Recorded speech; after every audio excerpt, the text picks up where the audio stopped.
how tall I am, though. Wow, it's been like 2 days since I've been telling people how nervous I am about talking here today. And now to ease my nerves, they come up and tell me, well, it's okay, we're just gonna make you go after Richard Dawkins. So no pressure.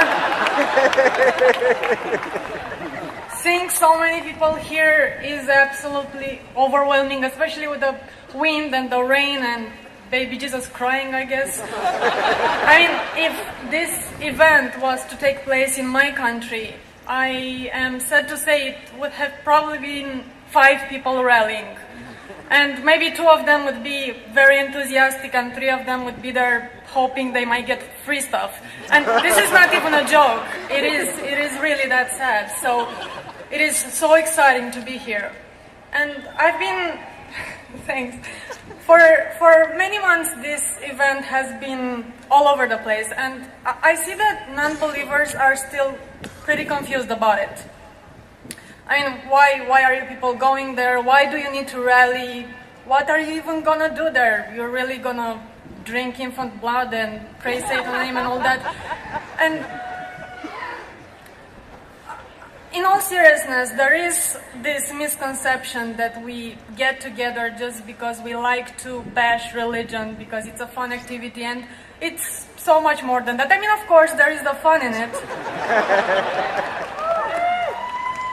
But as far as I can tell, our criticism of theists, and I think especially creationists, has nothing to do with them just having a religion. There are so many religions and religious cults out there that atheists and, in general, skeptics don't even come close to mentioning. I've never heard a non-believer criticize Jainism, for instance.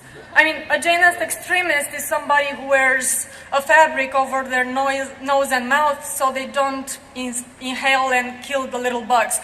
And, you know, they call Islam the religion of peace. I mean, those kind of things, I personally find them weird, but I'm not gonna go and militate against them. I mean, why would I?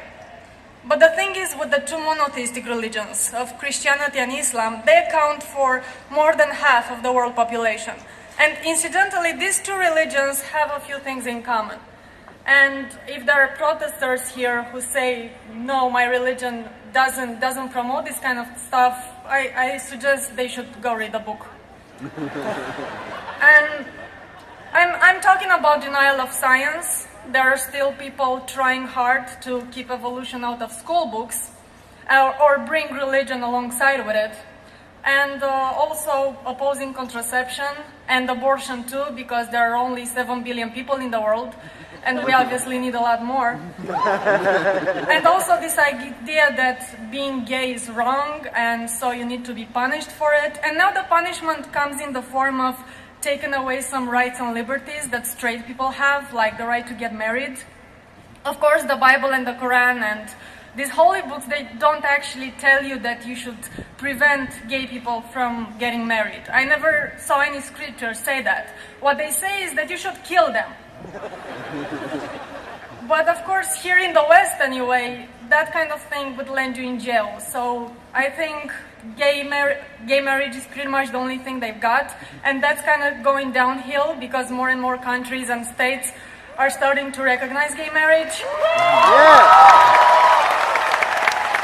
It's not happening as fast as I would like to, and I'm sure of the majority of you would like to, but yeah, we're going there. So yeah, we do tend to have a problem with these things, especially since these 2 predominant monotheistic religions still leave a huge print on social, political, and cultural issues. And I saw the protesters, again, that they seemed a bit confused too about what they were protesting. I don't know, some people were protesting Obama. I don't know what's up with that. But yeah, this is why we are here. This is why we are here, because when religion takes over social, secular values, this is why we are rallying, and this is what we are having a problem with. Yeah.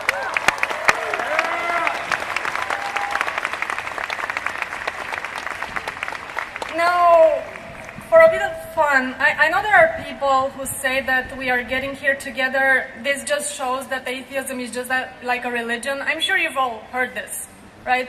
people saying that atheism is just like a religion, believers saying that.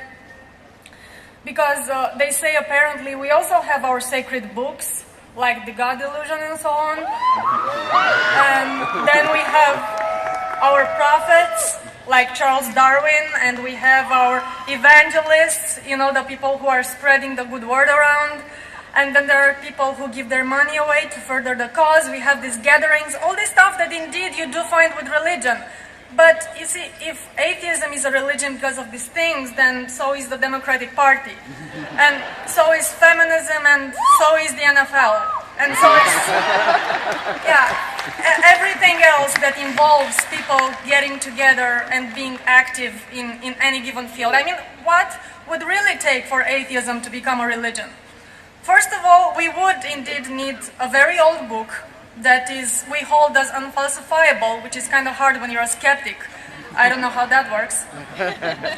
And this book should not only tell us that there is no God, but also should set the rules of atheism for us to follow, and I will get to that in a minute.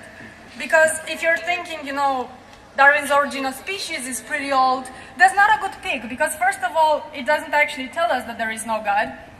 And besides that, unlike a holy book, the Origin of Species doesn't tell us, the rules of atheism. What is good, what is bad, what to do, what we are prohibited from doing. And most importantly, it doesn't tell us who do we have to hate and who do we have to kill.